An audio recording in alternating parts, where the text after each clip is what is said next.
G'day everyone, I'm Jake Phillips, Extension Manager for Angus Australia.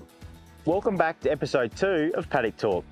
Thanks for the interest in Paddock Talk. We've got another cracker in store for you today with global beef and cattle price forecast updates from Global AgriTrends' Simon Quilty, the November climate forecast from the Bureau of Meteorology, and special guest Chris Howie, CEO of the RMA Network, to share his thoughts on the current cattle market as well as the opportunities going forward. Sit back, grab a cuppa and enjoy this episode of Paddock Talk. Welcome everyone to another update of Paddock to Plate. And we are today not just talking about the proposed or forecasted dry conditions by the Bureau of Meteorology, the need to be positive that's been outlined already today as well, but I think the fundamentals. So let's quickly talk about some of the key things that we think are going to transpire over the next 6 months. First of all, in November, we're looking at the market bottom. Now, I think that's driven by a number of things, but for what it's worth, around about 200 cents per kilo live weight to be the market bottom. And I think there's some key reasons, but also the other important thing is looking at where the potential rise is.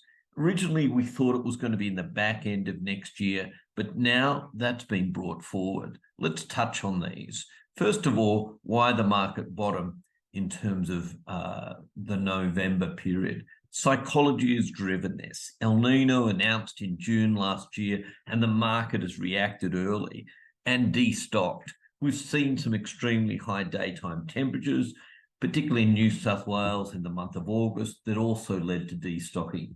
High feed costs today, without doubt, have got a lot of people deeply concerned with the potential of drought and therefore bringing animals to market early. Last time we had drought, there was a lack of room in feedlots. And once again, people don't want to be caught in that situation.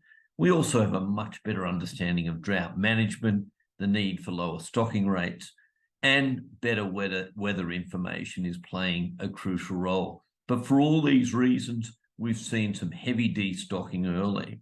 But I think it's also important to note that even though the Bureau of Meteorology is talking of further dry conditions, and I think the clear indication is that, February, March, April next year could be very, very dry, we've seen in the last 2 cattle cycles that the low in cattle prices have actually occurred early, even though it's got drier later. And in actual fact, prices have moved higher when those dry conditions have come into play.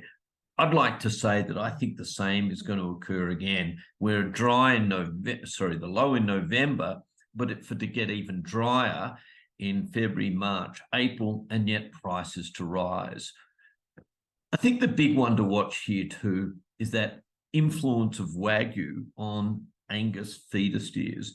And we saw back in the period here of 18 months during 2018, 19 and early 20, where the value of crossbreds, Angus and Wagyus all came into line. And this was a result of poor markets in terms of the top end of the market.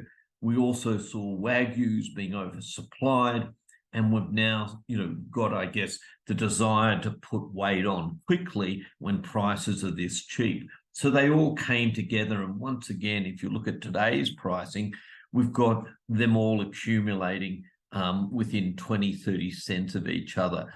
I think, though, that we're going to talk about why I think we're going to see the bottom of that market coming pretty damn soon.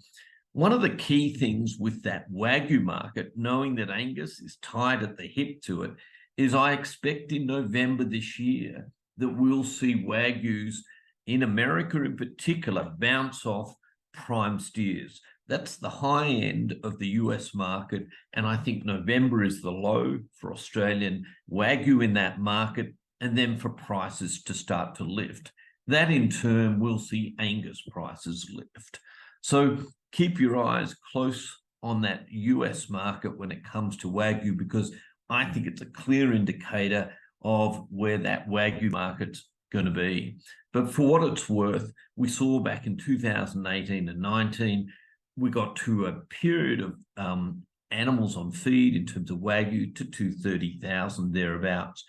We had a huge destocking as prices failed, and that boom bust cycle took place, and then a gradual rebuild back up to 230,000 in 2022-23.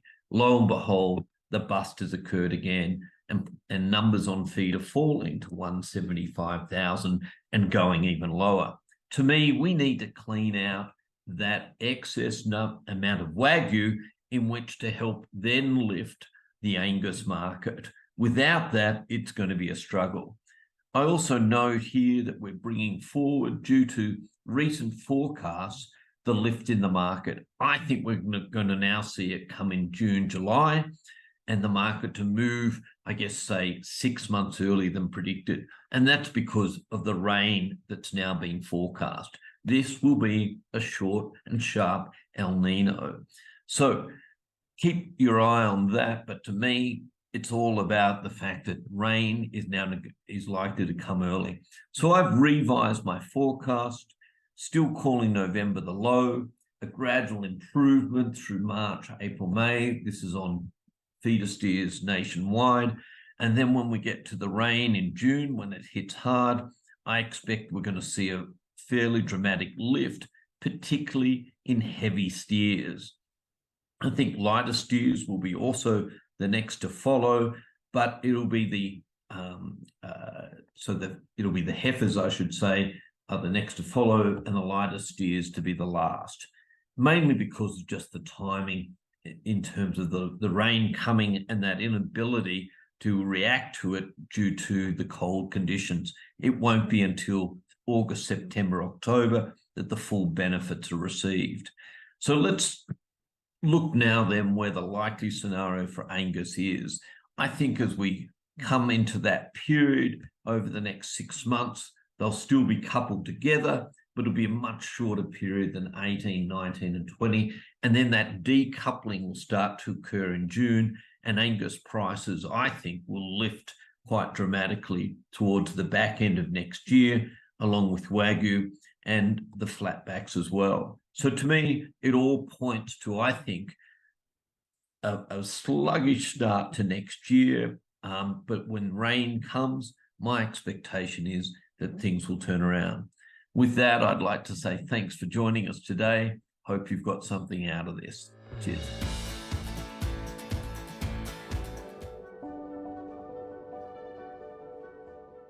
Welcome to the Bureau's long-range forecast for November 2023 to January 2024. We're likely to see warm and dry conditions continue across most of Australia. But first, let's look at recent conditions.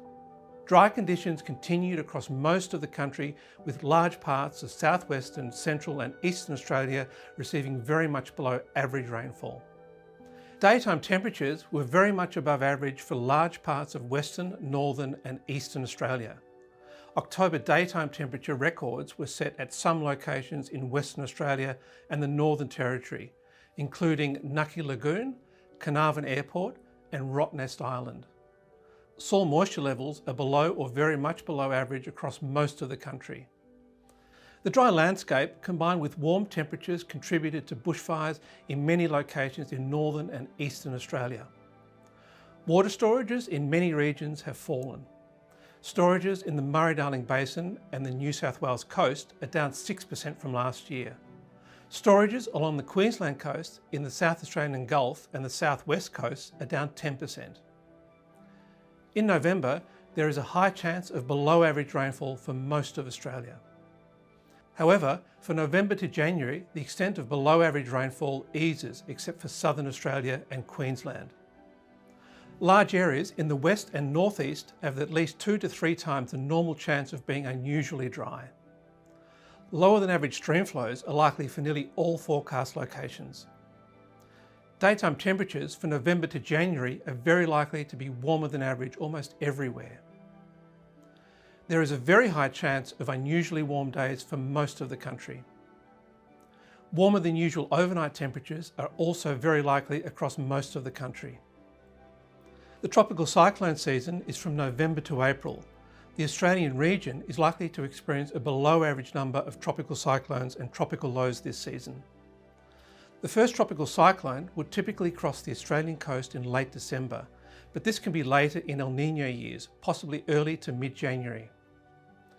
An El Niño and a positive Indian Ocean dipole continue. The biggest drying impacts of a positive Indian Ocean dipole are typically experienced during spring. The positive Indian Ocean dipole is expected to continue until at least December, with climate models forecasting the El Niño event to continue into early autumn 2024. In summary, the forecast for November 2023 to January 2024 shows below average rainfall for large parts of Australia, excluding parts of the southeast, below average stream flows at most sites, warmer than usual days and nights for almost all of Australia, and a below average number of tropical cyclones in the Australian region. You can find the latest long-range forecasts and severe weather warnings on the Bureau website. Thanks for joining us.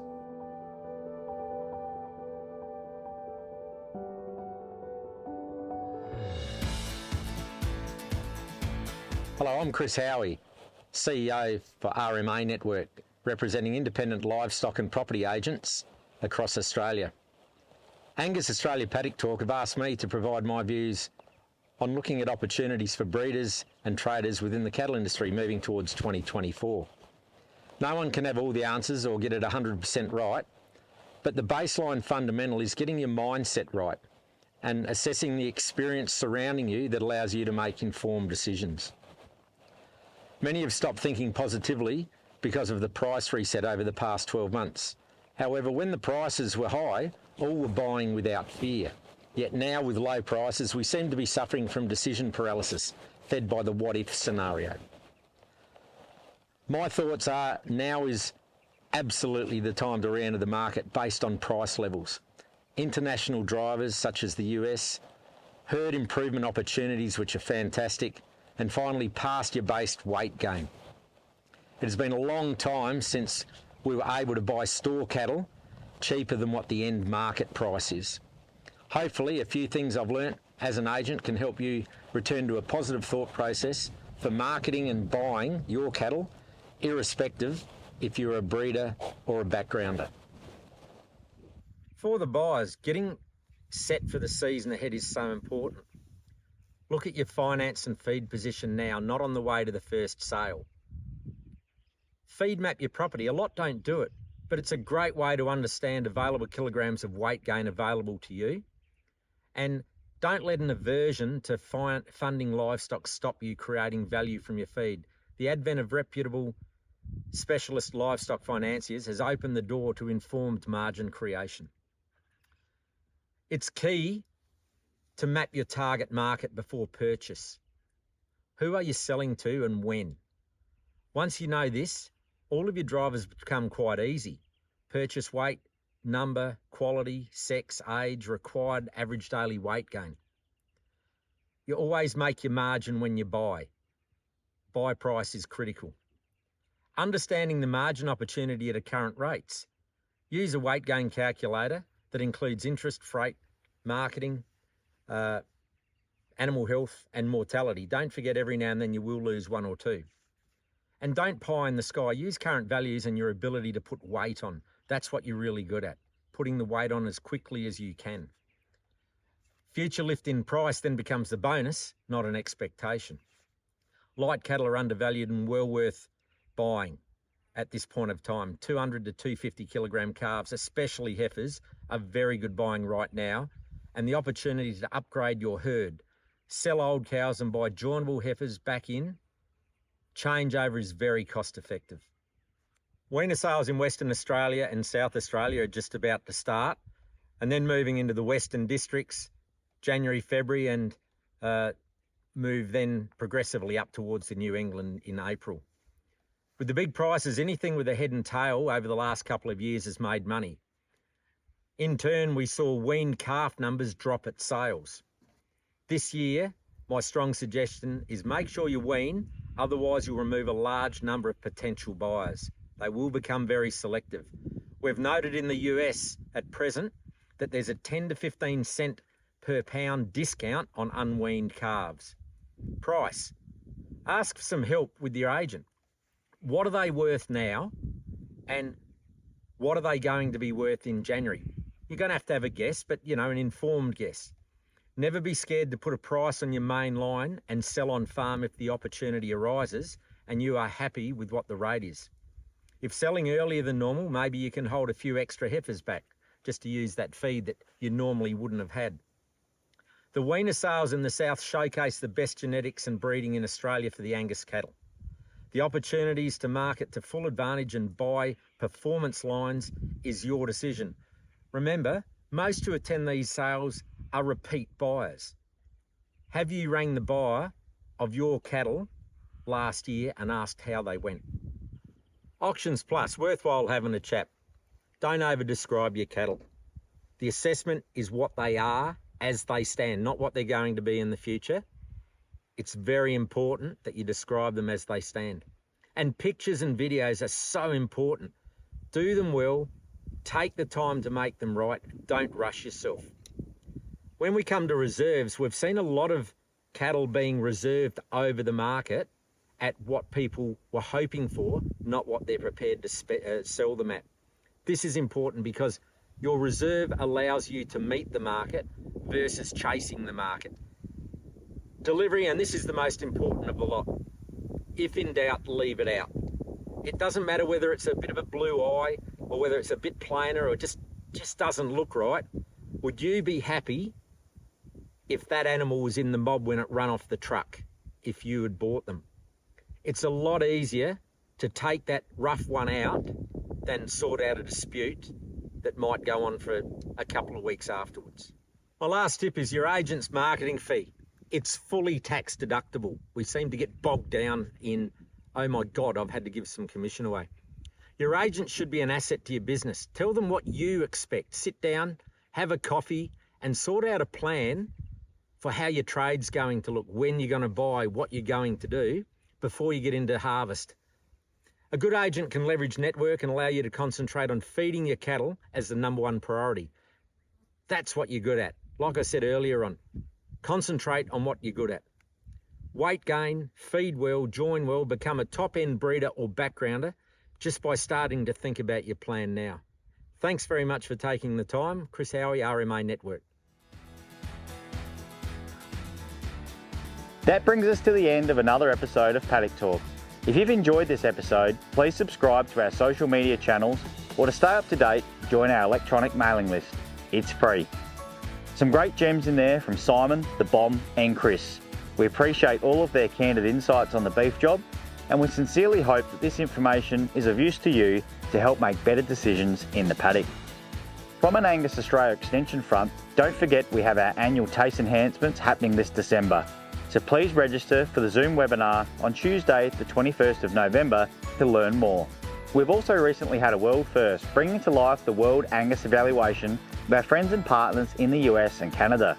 To learn more, please head along to the Angus Education Centre for all that you need to know about it, as well as some handy hints and tips for the bull buying season ahead. But for now, all the very best for the summer ahead. It might be a bit longer than usual and not so kind already in many areas. We are thinking of you, and the Angus family is right behind you. Just remember, surround yourself with good cattle, but great people. Cheers.